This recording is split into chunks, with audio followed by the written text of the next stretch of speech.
नमस्कार। भक्ति व सूफी आंदोलन के वो प्रश्न जो बार-बार परीक्षाओं में पूछे जाते हैं, चलो करते हैं इसका पहला प्रश्न। वैसे 61 नंबर प्रश्न। इससे पहले 2 वीडियो डाल चुका हूँ, उसमें 1 से लेकर के 60 तक प्रश्न है। ये तीसरा वीडियो है, इसमें 61 से लेकर के 90 तक प्रश्न है। कुल 150 से ज़्यादा प्रश्न डालूँगा। ये सारे के सारे प्रश्न परीक्षा में पूछे हुए प्रश्न हैं और बार-बार रिपीट होते हैं। चलो करते हैं इस वीडियो का पहला प्रश्न। शेख अहमद सर हिंदी को बंदी बनाया गया था, हुमायूँ द्वारा, अकबर द्वारा, जहांगीर द्वारा, शाहजहाँ द्वारा। तो किसके द्वारा बनाया गया था? जहांगीर के द्वारा। 2 नंबर ऑप्शन अपना राइट आंसर हो जाएगा। 3 नंबर ऑप्शन अपना राइट आंसर हो जाएगा। अगला प्रश्न है 62 नंबर। संत कवि आलावारों के आराध्य देव हैं शिव, विष्णु, कृष्ण, राम। तो कौन है? विष्णु।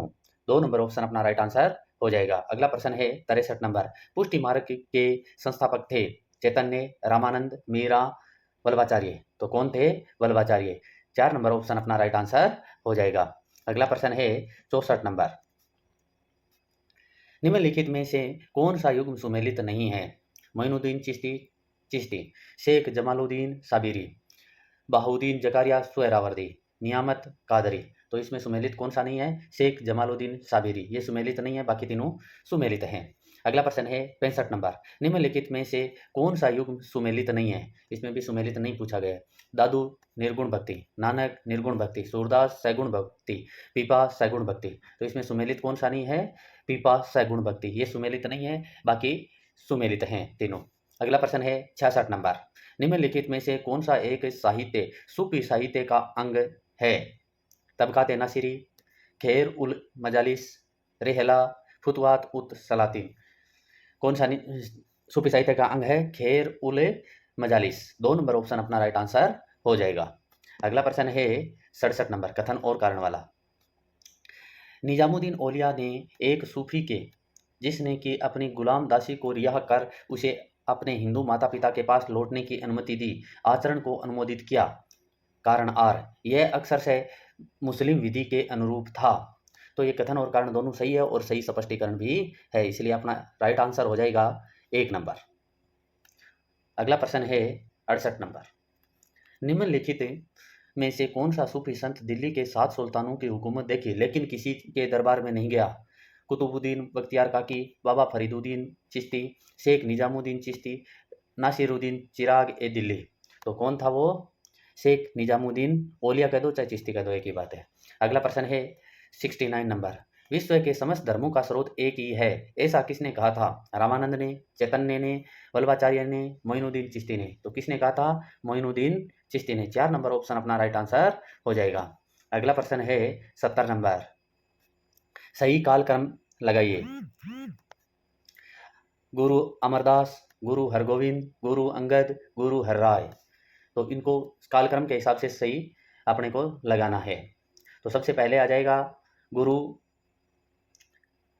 गुरु अंगद। सबसे पहले गुरु अंगद, उसके बाद में आ जाएगा गुरु अमरदास, उसके बाद में गुरु गोविंद और सबसे लास्ट में गुरु हरराय। इस हिसाब से अपना राइट आंसर हो जाएगा 4 नंबर ऑप्शन। अगला प्रश्न है 71 नंबर।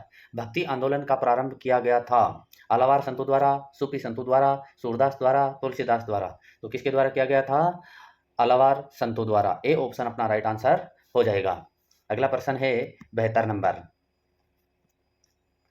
भक्ति संस्कृति का भारत में पुनर्जन्म हुआ वैदिक काल में, 10वीं शताब्दी ईस्वी में, 12वीं शताब्दी ईस्वी में, 15वीं और 16वीं शताब्दी ईस्वी में। तो कब हुआ था? 15वीं और 16वीं शताब्दी ईस्वी में। डी ऑप्शन अपना राइट आंसर हो जाएगा। अगला प्रश्न है 73 नंबर। बुद्ध और मीराबाई के जीवन दर्शन में मुख्य साम्य था अहिंसा व्रत का पालन, निर्वाण के लिए तपस्या, संसार दुखपूर्ण है, सत्य बोलना। तो दोनों में समानताएं कौन सी थी? संसार दुखपूर्ण है। 3 नंबर ऑप्शन अपना राइट आंसर हो जाएगा। अगला प्रश्न है 74 नंबर। कोई व्यक्ति किसी व्यक्ति से उसका धर्म, संप्रदाय या जाति न पूछे, यह कथन है कबीर का, रामानंद का, रामानुज का, चैतन्य का। तो किसका है? रामानंद का। बी ऑप्शन अपना राइट आंसर हो जाएगा। अगला प्रश्न है 75 नंबर। सभी भक्ति संतों के मध्य एक समान विशेषता थी कि उन्होंने अपनी वाणी को उसी भाषा में लिखा जिसमें उसके भक्त समझते थे, पुरोहित वर्ग की सत्ता को नकारा, स्त्रियों को मंदिर जाने को प्रोत्साहित किया, मूर्ति पूजा को प्रोत्साहित किया। यानी सब संतों में एक ही समानता थी, वो थी अपनी वाणी को उसी भाषा में लिखा जिसमें उसके भक्त समझते थे। ए ऑप्शन अपना राइट आंसर हो जाएगा। अगला प्रश्न है 76 नंबर। मध्ययुगीन भारत में धार्मिक इतिहास के संदर्भ में सूफी संत निम्नलिखित में से किस तरह के आचरण का निर्वहन करते थे? ध्यान साधना और स्वांत नियमन, एकांत में कठोर यौगिक व्यायाम, श्रोताओं में आध्यात्मिक हर्षानंद उत्पन्न करने के लिए पवित्र गीतों का गायन। निम्नलिखित कूटों के आधार पर सही उत्तर चुनिए। तो इसमें ये तीनों ही सही है, तो इस हिसाब से अपना राइट आंसर हो जाएगा 4 नंबर ऑप्शन। अगला प्रश्न है 77 नंबर। कामरूप में वैष्णव धर्म को लोकप्रिय बनाया? चैतन्य ने, निम्बार्क ने, रामानंद ने, शंकराचार्य ने। तो किसने बनाया था? शंकराचार्य ने। डी ऑप्शन अपना राइट आंसर हो जाएगा। अगला प्रश्न है 78 नंबर। सुप्रसिद्ध मध्यकालीन संत शंकरदेव संबंधित थे? शैव संप्रदाय से, वैष्णव संप्रदाय से, अद्वैत संप्रदाय से, द्वैताद्वैत संप्रदाय से। तो किससे थे? वैष्णव संप्रदाय से। 2 नंबर ऑप्शन अपना राइट आंसर हो जाएगा। 79 नंबर प्रश्न है। असम एवं कुछ बिहार में वैष्णव धर्म का प्रवर्तक किसने किया? चैतन्य, माधव, शंकरदेव, वल्लभाचार्य। तो किसने किया? शंकरदेव ने। 3 नंबर ऑप्शन अपना राइट आंसर हो जाएगा। अगला प्रश्न है 80 नंबर। रामानुजाचार्य किससे संबंधित है? भक्ति, द्वैतवाद, विशिष्टाद्वैत, एकेश्वरवाद। तो किससे संबंधित है? विशिष्टाद्वैत। 3 नंबर ऑप्शन अपना राइट आंसर हो जाएगा। अगला प्रश्न है 81 नंबर। शुद्ध अद्वैत का प्रतिपादन किया था? माधवाचार्य ने, वल्लभाचार्य ने, श्रीकांताचार्य ने, रामानुज ने। तो किसने किया था? वल्लभाचार्य ने। 2 नंबर ऑप्शन अपना राइट आंसर हो जाएगा। अगला प्रश्न है 82 नंबर। महाप्रभु वल्लभाचार्य की जन्मस्थली कहाँ है? शिव नारायण, विलासपुर, रतनपुर, चंपारण ने, इनमें से कोई नहीं। तो कहां पर है? चंपारण ने। डी ऑप्शन अपना राइट आंसर हो जाएगा। अगला प्रश्न है 83 नंबर। निम्नलिखित में से कौन सुमेलित है?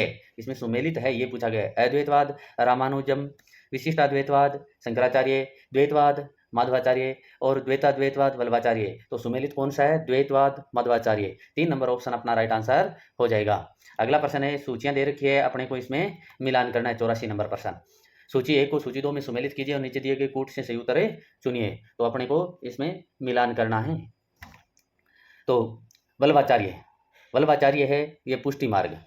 बाद में रामानुज यह है विशिष्टाद्वैतवाद। बाद में मध्वाचार्य द्वैतवाद और शंकर अद्वैतवाद। तो इस हिसाब से अपना राइट आंसर हो जाएगा 3 नंबर ऑप्शन।